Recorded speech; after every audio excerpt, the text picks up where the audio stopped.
क्या आपको पता है कि भारत की करेंसी रुपया सिर्फ भारत में ही नहीं विदेश में भी चलती है? जी हाँ, दुनिया में कुछ ऐसे भी देश हैं जहां आप सीधे भारतीय रुपया देकर सामान खरीद सकते हैं और आपको अपने भारतीय रुपए को उस देश की करेंसी में एक्सचेंज करने की जरूरत भी नहीं पड़ती है। बता दें कि जिन देशों में भारतीय रुपया चलता है वो है भूटान और नेपाल। ऐसे में अगर आप भारत के पड़ोसी देश नेपाल और भूटान जाना चाहते हैं तो वहाँ आप सीधे भारतीय रुपया देकर खरीदारी कर सकते हैं। लेकिन क्या आप जानते हैं कि ऐसा क्यों है? दरअसल भूटान और नेपाल के साथ भारत का रुपया पेग्ड यानी फिक्स्ड है, मतलब भारतीय रुपए के एक्सचेंज रेट में कोई चेंज नहीं होता है। इसी वजह से आप भूटान और नेपाल में बिना किसी परेशानी के साथ इंडियन रुपी से खरीदारी कर सकते हैं।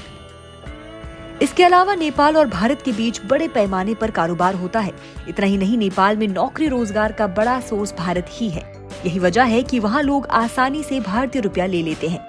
हालांकि आपको नेपाल में खरीदारी करते वक्त ध्यान रखना होगा कि आप 100 रुपए से ऊपर का नोट का इस्तेमाल ना करें। ऐसा इसलिए क्योंकि आरबीआई 100 रुपए के नोट को ही नेपाल ले जाने की परमिशन देता है।